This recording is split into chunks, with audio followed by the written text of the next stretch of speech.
अब हमारे गांव में बारिश होगा कि नहीं वो भी नहीं पता। जमीन एकदम सूखा पड़ चुका है और हम लोगों के लायक इस गांव में और कोई दूसरा काम भी नहीं है। अब लगता है हमें कोई दूसरा गांव जाकर कोई काम करना होगा। हाँ, पर हम लोग जाएंगे कहाँ? किसी दूसरे गांव में अगर हम लोग जाते हैं तो हमें पहले वहाँ काम ढूंढना होगा। मेरे भाई का बेटा यानी मेरा भतीजा सोमपुर में काम करता है। वो वहां पर एक सेठ के यहाँ रहता है। अगर हम लोग वहां जाते हैं तो वो हमें कोई ना कोई काम जरूर दिलवा देगा। मैंने अपने घर में बात कर ली है, तुम अपने परिवार से बात कर लो। ठीक है, मैं अपने परिवार से बात कर लेता हूँ। हरी और महेश रतनपुर गांव के दो किसान, जो कि अब बारिश न होने के कारण जमीन एकदम सूखा पड़ चुका था और उनके पास कोई कमाने का जरिया नहीं था, इसीलिए वो दूसरे गांव जाने का तैयारी करते हैं। सुनो सुमन, अब नहीं लगता है कि हमारे गांव में बारिश होगा। हरी और मैंने दूसरा गांव जाकर काम करने का सोचा है। ठीक है जी, कम से कम कुछ पैसे तो घर में आएंगे। वैसे आप लोग कब दूसरे गांव के लिए निकल रहे हैं? अब तुमने बोल दिया तो हम लोग कल ही निकलेंगे। बस तुम्हारे जवाब का इंतजार था। हरी और महेश सोनपुर गांव के लिए निकल जाते हैं। रास्ते में उन दोनों की मुलाकात एक सिद्ध साधु से होती है। बाबा, हम लोग काम की तलाश में दूसरे गांव जा रहे हैं। आपका आशीर्वाद मिल जाए तो हम लोगों पर बहुत कृपा होगी। मेरा आशीर्वाद तुम लोगों के साथ है। तुम काम के तलाश में जा रहे हो। जहां तुम लोगों को पहला काम मिले वहीं पे काम करना, चाहे काम कैसा भी क्यों ना हो। और किसी के भी वस्तु पर लालच मत करना, न छल कपट करके अधिकार जमाना। अगर किसी का निजी बात या रहस्य पता चले तो किसी दूसरे को मत बताना। और रास्ते में कोई सिद्ध साधु मिल जाए तो बिना मार्गदर्शन लिए आगे मत बढ़ना। जाओ बच्चों, मेरा आशीर्वाद तुम लोगों के साथ है। बहुत बहुत धन्यवाद बाबा। हरी और महेश बाबा का आशीर्वाद लेकर सोमपुर के लिए निकल जाते हैं। सोमपुर पहुंच के वो लोग देखते हैं एक विशाल हवेली। उसके बाहर सारे घोड़े हैं। उन घोड़ों के साथ एक एक आदमी है जो उनको चारा दे रहा है। तभी वहां हरी का भतीजा आता है। भतीजे, हम दोनों काम की तलाश में यहाँ पर आए हैं। अगर तुम्हारे नजर में कोई काम है तो हम दोनों को लगवा दो। आप अच्छे वक्त पर आए हैं चाचा जी। मैं छुट्टी पर जा रहा हूँ। मुझे पिताजी ने गांव बुलाया है, तो आप मेरे जगह काम करिएगा जब तक मैं नहीं लौटता हूँ। और मैं आपके दोस्त का भी जाकर सेठ जी से सिफारिश कर देता हूँ। सेठ जी को घोड़े बहुत पसंद थे, इसीलिए उन्होंने अपने घर पर बहुत सारे घोड़े रखे थे। हर घोड़े के साथ एक आदमी को रखे थे जो उनको खाना खिलाए, नहलाए और उनका देखभाल करे। सेठ जी, ये मेरे चच्चा है और ये इनके दोस्त हैं। ये दोनों अपने गांव से यहाँ पर काम करने के लिए आए हैं। मैं जा रहा हूँ तो मेरी जगह चचा काम करेंगे और इनके साथ उनका दोस्त रहेंगे। ठीक है, कोई दिक्कत नहीं। तुम इनको सारी बातें अच्छे से समझा देना। आप लोगों को घोड़े को पानी देना होगा, उनको समय पर खाना देना होगा, उनको नहलाना होगा और अच्छे से उनका देखभाल करना होगा। बस यही सब काम आप लोगों को करना है। हरी और महेश को सारी बातें समझ में आ गई थी कि उनको यहाँ रहकर क्या करना है। अगले दिन से हरी और महेश दोनों ही अपने काम में लग जाते। वो घोड़े को नहलाते, खाना खिलाते। ऐसे करते करते कई दिन बीत जाते हैं। एक दिन हरी और महेश वहाँ काम करने वाले लोगों से मिलते हैं। और भाइयों, आप लोगों को काम में मन लग रहा है? अच्छा, एक बात बताओ, सेठ जी जितने पैसे देते हैं उतने से तुम लोगों का घर चल जाता है? किसी तरह चला लेते हैं, अब क्या कर सकते हैं। तुम लोगों को एक राज की बात बताऊं? देखो, यहाँ पर असली कमाई घोड़े को खाना खिला के नहीं, उसका खाना बचा के होता है। हमें जो चना दिया जाता है घोड़े को खिलाने के लिए, हम उस चने में से आधा निकाल लेते हैं और उस चने को हम बेच देते हैं। उससे हमारा कमाई हो जाता है। हम सभी ये काम करते हैं। तुम लोग भी करो, तुम्हारा भी मुनाफा होगा। ये तो बहुत गलत काम है।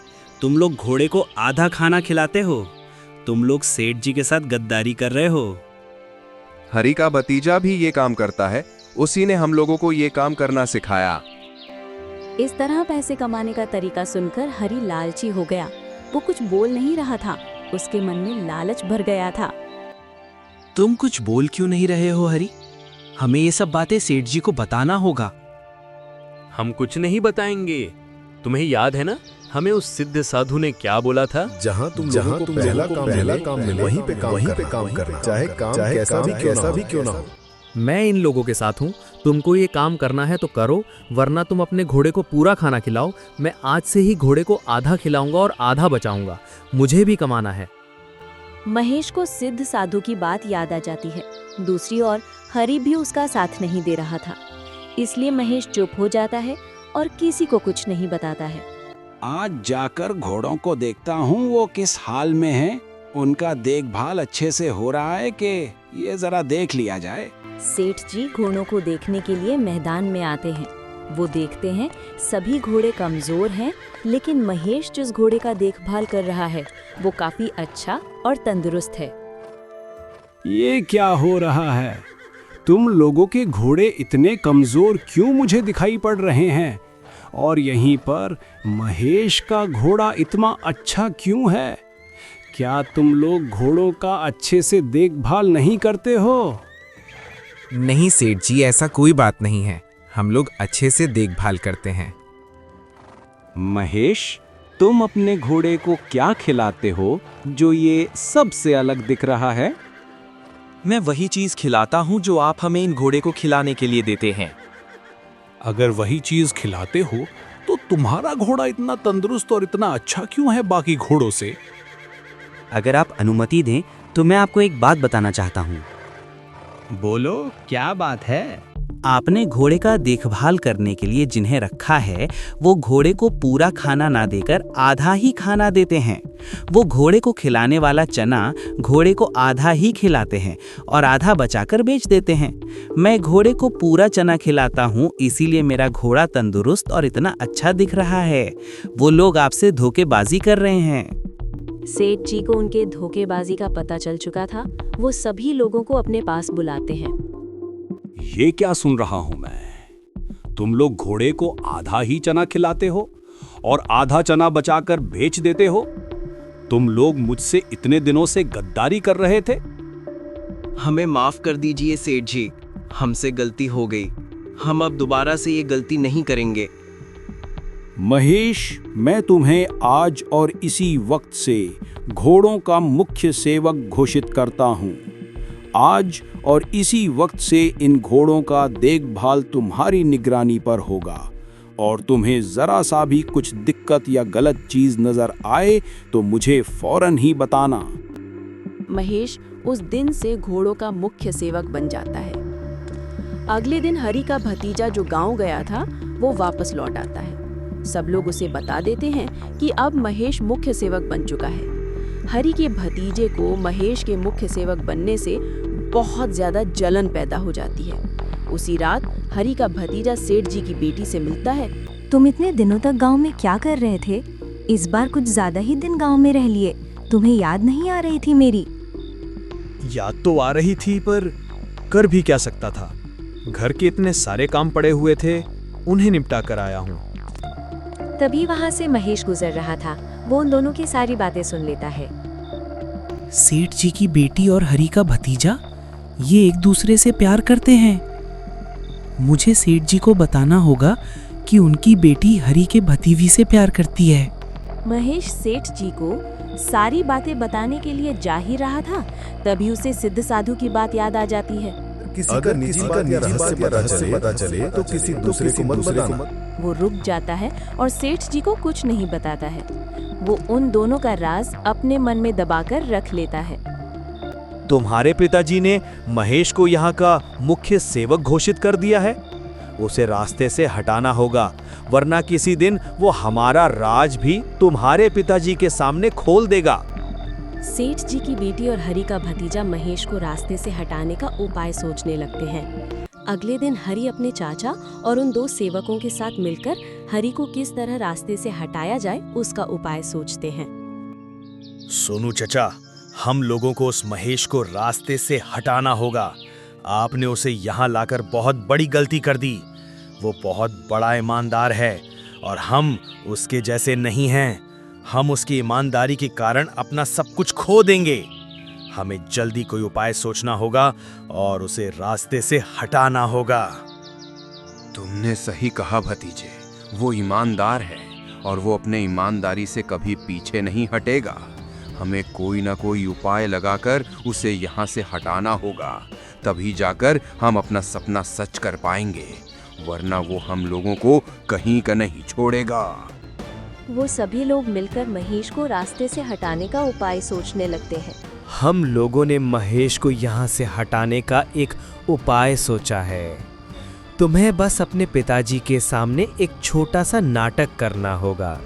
उसके बाद तुम्हारे पिताजी खुद ब खुद महेश को यहाँ से हटा देंगे। वो सभी मिलकर सारी बातें सेठ जी की बेटी को समझा देते हैं। सेठ जी की बेटी समझ जाती है कि उसे किस चीज का नाटक करना है। पिताजी, महेश ने मुझसे अश्लील बातें की। ये तुम क्या बोल रही हो? क्या महेश ने तुमसे इस तरह की बातें की? हाँ पिताजी, वो मुझे बोल रहा था कि मैं यहाँ का मुख्य सेवक बन चुका हूँ और मैं अब तुमसे अश्लील बातें करूँगा। मुझे अब कोई नहीं रोक सकता है। उसकी इतनी मजाल हो गई है, उसे अभी सबक सिखाता हूँ। सेठ जी महेश को अपने पास बुलाते हैं। महेश, तुम्हें पत्र आश्रम लेकर जाना है और उन्हें यह पत्र देना है। महेश उस पत्र को लेकर आश्रम देने के लिए निकल जाता है। रास्ते में उसे एक सिद्ध साधु दिखाई देते हैं। उसे उस सिद्ध साधु की बात याद आ जाती है। रास्ते में साधु मिल जाए तो बिना मार्गदर्शन के मत बढ़ना। बाबा, मैं ये पत्र आश्रम देने के लिए जा रहा हूँ। आपसे जाने की अनुमति चाहता हूँ। बच्चा, ये कोई आश्रम का पत्र नहीं है, ये तुम्हारे मौत का फरमान है। तुम्हारे सेठ जी ने तुम्हारे मौत का फरमान तुम्हारे हाथ में देकर भेजा है। उसकी बेटी और बाकी जनों ने मिलकर तुम्हें फंसाने का साजिश किया है। अब मैं क्या करूं बाबा? आप ही कोई उपाय बताइए। तुम ये पत्र मुझे दो और ये लो। इस पत्र को अपने सेठ जी को दे देना। तुम्हारा सेठ जी इस पत्र को पढ़ते ही सारी सच्चाई जान जाएंगे। महेश उस पत्र को ले जाकर अपने सेठ जी को देता है। सेठ जी, ये पत्र आश्रम के सिद्ध साधु ने आपके लिए भिजवाया है। उन्होंने कहा है कि ये पत्र आपको पढ़ना है। सेठ जी तुरंत ही उस पत्र को पढ़ने लगते हैं। उस पत्र को पढ़कर सेठ जी को सारी सच्चाई पता चल जाती है।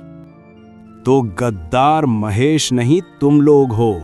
तुम लोगों ने महेश को फंसाने के लिए इतना बड़ा साजिश रचा, मेरी बेटी से नाटक करवाया। मैं तुम लोगों को छोड़ूंगा नहीं। निकल जाओ यहाँ से, दोबारा दिखना भी मत। मैं महेश को आज और इसी वक्त से यहाँ का मुख्य अधिकारी घोषित करता हूँ। अब सारा कुछ महेश संभालेगा। महेश ने अपनी वफादारी दिखाई और साधु की बात मानता गया। वहीं उसका दोस्त उसके साथ गद्दारी कर रहा था, उसको धोखा दे रहा था अपने लालच के लिए।